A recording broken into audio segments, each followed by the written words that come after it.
right, so I'm gonna preface this now by saying, first off, penguins are probably my favorite animal of all time. I mean, just look at these majestic fluff balls.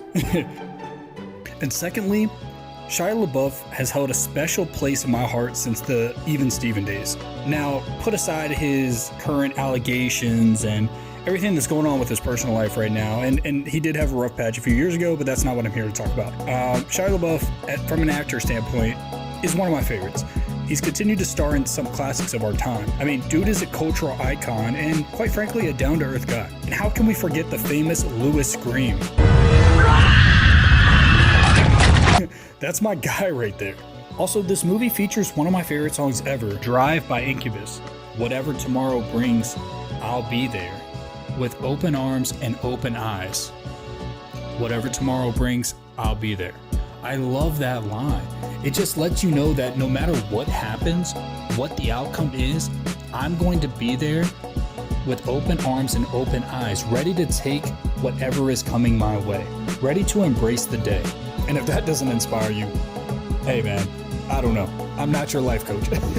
The music is nostalgic for the time and it sets the mood. Cuts from Green Day, The Romantics, Pearl Jam, Sugar Ray. Sugar Gay? Who said Sugar Gay? I'm beating your fucking ass. And even the likes of the great Lauryn Hill, which honestly though, kind of comes to a disappointment if you're listening to the soundtrack. It sounds like a random verse from Lauryn just slapped onto an upbeat roller rink jam, some ATL shit. And it's so awfully mixed that I question if this record has even been cleared or if it's just some fan-made mashup. Yo, can somebody fact check this bullshit, please? This song is so bad. Oh wait, I don't have an assistant. Well, moving on. No disrespect to Lauryn Hill, I love you, but this record is bad. Side note, do y'all remember the Surf's Up game?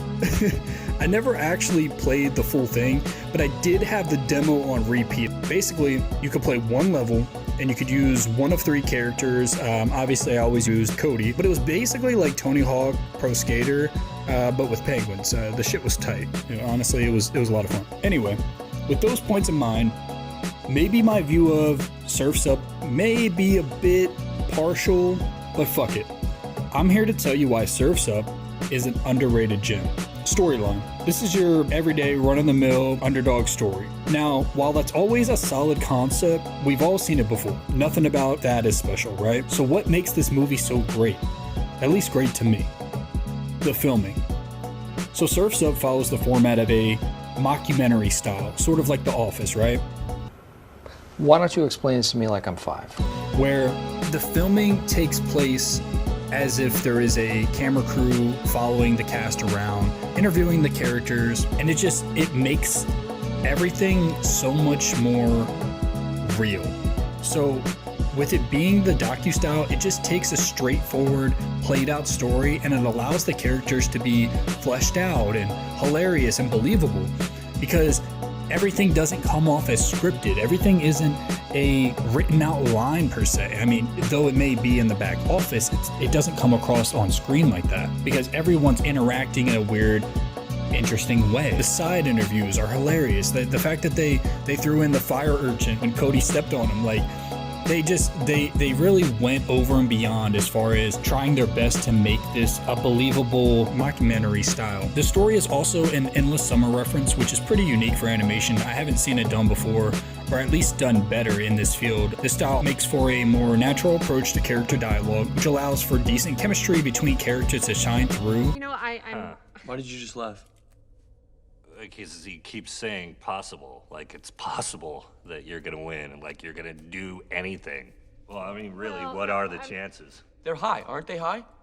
I mean, they're normal chances. It's not like I'm like the underdog. And I'd be remiss not to mention the solid cast on this thing. I mean, obviously you've got Shia LaBeouf, Zooey Deschanel, Jeff Bridges, John Heder as Chicken Joe. Some of you may know him as Napoleon Dynamite. What are you gonna do today, Napoleon? Whatever I feel like I want to do. Gosh!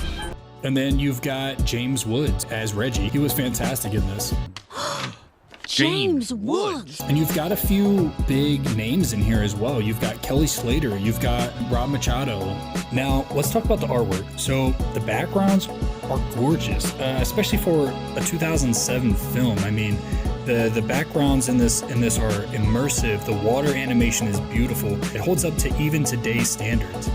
And the character movements and designs are fantastic. I mean, when you can tell the directors really paid attention to the surfing animation and the subtle movements of characters. I mean, look at the details on the penguin's coats or the way the Bird Scout walks. It's all reflective of that of nature, and they try to stay true to that. At least that's how it comes off to me on screen. Now, of course, they went completely left and created the heinous Surf's Up 2, which I will not be mentioning and I refuse to watch. But anyways, moving on. It's got a clear and concise story, a nice pacing with roughly about 90-minute runtime, and it just tells a good story. There's never any moments of much stagnation. I mean, you could argue the story gets a little slow when Cody is spending time on the beach with Z and they're building the board, but I think those moments allow the characters to breathe a little bit and to not just be thrown right back into the action. I mean, you have to have those down moments to where the characters can breathe and interact with each other, and it just builds out the story a little bit more.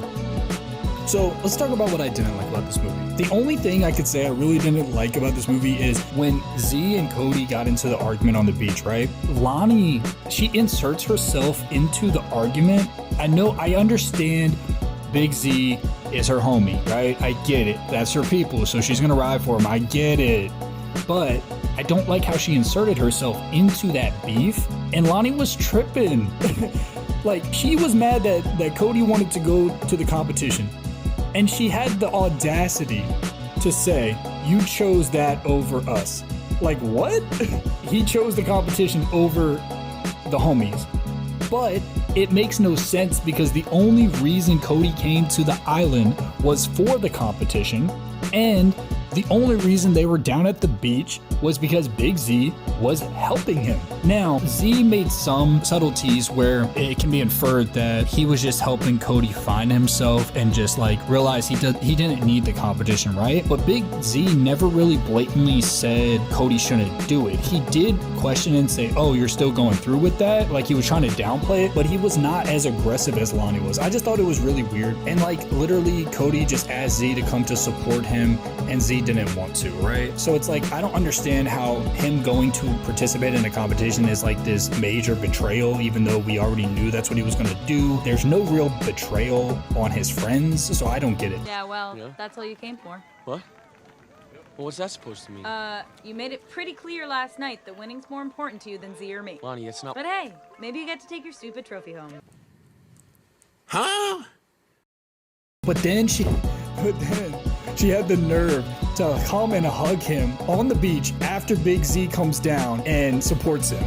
Like, what? So like, Big Z comes down to the beach, supports Cody, rocking with him. Hey, you did great. He was like, man, I was just being a dick. And then Lonnie suddenly is like, oh, yo, I support. What? Nah, fake friends, yo. So the movie wraps up as you think it would. No crazy surprise ending or crazy twist at the end. This isn't a Shyamalan. What a twist! Just a happy ending. Zeke being welcomed back by the Islanders, which is fine. I mean, they're fake too, but hey, whatever. It's just supposed to be a fun family film, and I definitely recommend it. I mean, I don't have to take this analytical approach and character breakdown. Am I the only one who understands the complexities of this ambitious cinematic masterpiece? This movie isn't stupid! You're stupid! I especially love this movie because Cody, like myself, grew up without his father, or without any kind of father figure, where Cody suppresses his emotions. I mean, look, I'm not the only kid on the island whose dad was, eaten. Still, it had to be traumatic. No, not for me, bro. Not for me. And although he did have an older brother, who was a dick, by the way, he looked up to Big Z for inspiration. So for me growing up, I didn't have a father figure either. I didn't have an older brother. I was the oldest of my brothers. So I was forced into that position to be the man of the house, to be the leader. Unfortunately for me, I didn't have many older cousins that I grew up with, or uncles that were around, or any kind of male figures. So like Cody, how he looked up to Big Z for inspiration, for me growing up, it was Allen Iverson. Alan made me feel like I could push boundaries boundaries. He made me feel like I could be myself despite the status quo at the time. It's just a basic underdog story, coming of age almost, and it's just about him finding himself, which I identify to, him being rebellious and being steadfast in his ways. When are you gonna get a life? You are a nobody. You should have stayed in Antarctica, kid.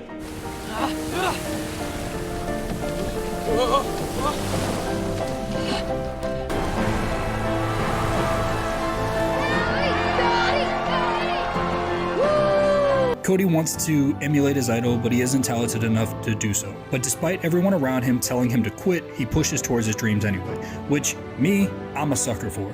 I'm a sucker for an underdog story. I'm a sucker for resilience and perseverance. That's why anime is one of my favorite forms of media as well, because it's typically the classic motivation behind most animes. And it'll get me locked in every time. I love a good rebel with a cause, you know, an underdog story, dreamer story. That's just my whole vibe right there. And Cody is the epitome of that. He doesn't do things in spite of anyone. Rather, he does things to prove it to himself. The thing is, even though everyone tells him to quit and tells him, you know, he's never going to be anything and things like that, his motive isn't, hey, I'm going to prove everyone wrong. Hey, I'm going to prove everyone that I can do this or I will be successful. He doesn't do that. Cody wants to prove it to himself. Cody believes in himself, but he does show moments of doubtfulness. He does show moments of insecurity, and I love that. I relate to that. I identify with that. Despite his external and internal struggles, Cody is pushing through anyways. He has this in his mind that this is what he wants to do, and he will do anything that he can to achieve it. Now, granted, he comes from a small town. He comes from an area where surfing is not popularized. So he's definitely the black sheep here. He's definitely the outcast, but in spite of that, he still perseveres. He still goes out every day and tries to surf, even when there's no waves, as you can see when the talent scout comes up. The only thing that sets this apart from movies at this time would be the animation. I think is beautiful. It's done really well. The character movement and designs, as I stated. And then finally, it's just the documentary style. I haven't seen any animation be done in this style or done this well, at least. Not that I can remember. If I'm wrong, in the comments, please let me know, you know, other mockumentary style animation movies, because I'm not sure of it. So yeah, if you haven't already, I recommend you check out this underrated gem, Surf's Up. You're gonna want to watch it over and over and over and over again. Peace.